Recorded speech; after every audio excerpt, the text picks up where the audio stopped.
sustainable development and economic development. This is because the development is the natural resources that are being cared, and this is very important because they are the means of production and they contribute to a country's better development of products and different manufacturers. Examples of this includes solar panels, electric cars, and also the energy of the garbage and the transportation underground. The cycle of economy and the use of natural resources always begins with the extraction of the raw materials. Then we use the production of a new product, the natural resources that we obtain to produce the new product. Then we need to distribute them all around the country, and finally the use and the waste management. For example, when we make paper, we need to extract the raw material, which is wood from the trees. Then we need to make the production of a new product like chairs or desks or something like that, and then we need to distribute them all over the country, and then the use that people give them. Unfortunately, there are many enterprises who doesn't do this, who doesn't take these actions, and there are others which make it in a very responsible way. This affects greatly the environment and nature, and this is terrible because there are many enterprises who doesn't really matter who they are affecting. They do this for their own benefits, and supposedly they make things at minor cost, but this is not a way which is sustainable. We have to care the natural resources because they will be the ones that will have the future generation. Then we also need to make a better use of land. We have to reuse water. We have to care for all the crops that we are harvesting. We need to make a better production without using insecticides or anything of that. We need to care for the water, like I said before, and we need also to care for all the nature and the plants that offer the world. Here we have a great example of international cooperation, which is the world's vision. Here we have all the process.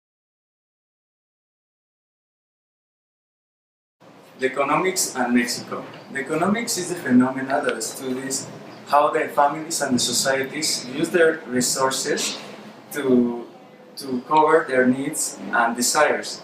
For example, these resources are scarce and they have to decide where or how to use them.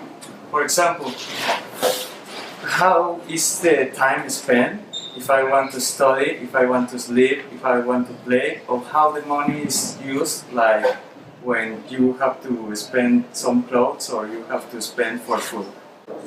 The scarcity. The scarcity is that the resources are limited and we have to use them because they are not unlimited to use them all. For example, the money is limited and also the resources, the materials, but another thing is the time that we use, that we spend to make our desires, to make our needs. An example of this is that a Brazilian wants to go to a football play, so he had to decide between two football teams that are played in the same time, and he has to choose only one. This is the cost of opportunity, to choose only one thing between the two. And for example, for me, it will be that I have to choose one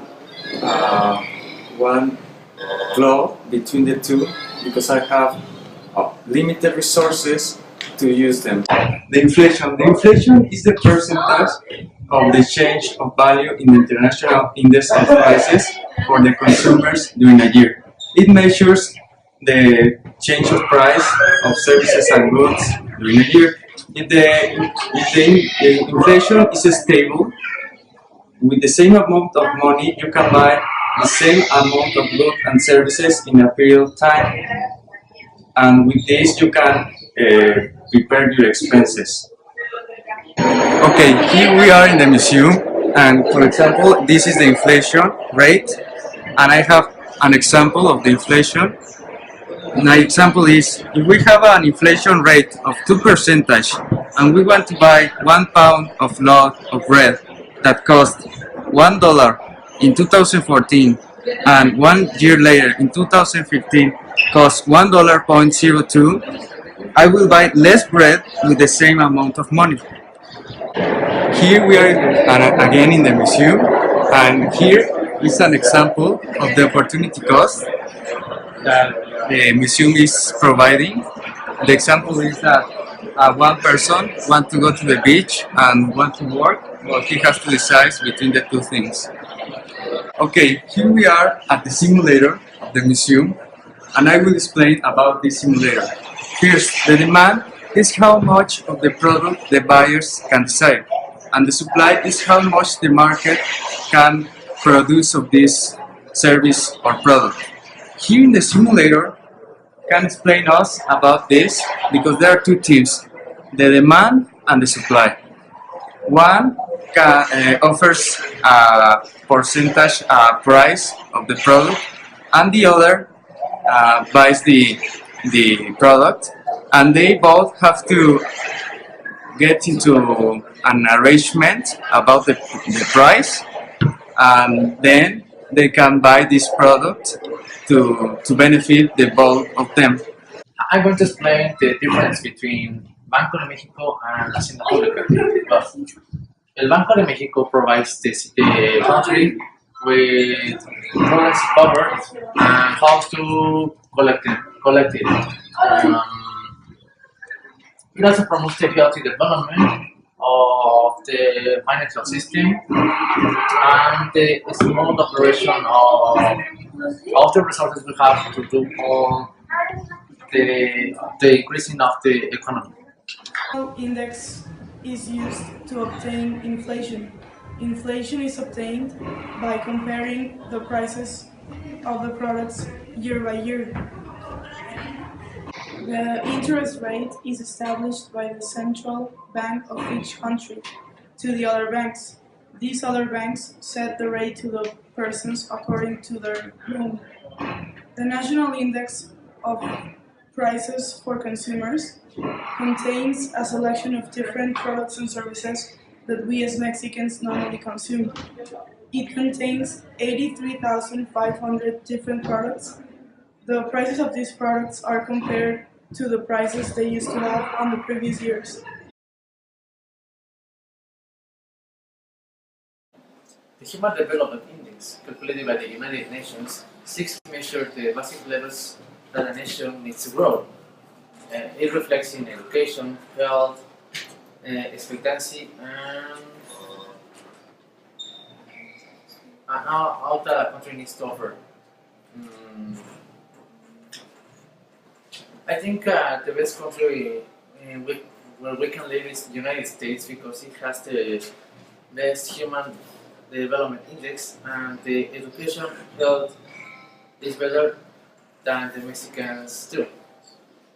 We think that we can improve the Mexican range and it needs to all the work and effort from the government and the citizens.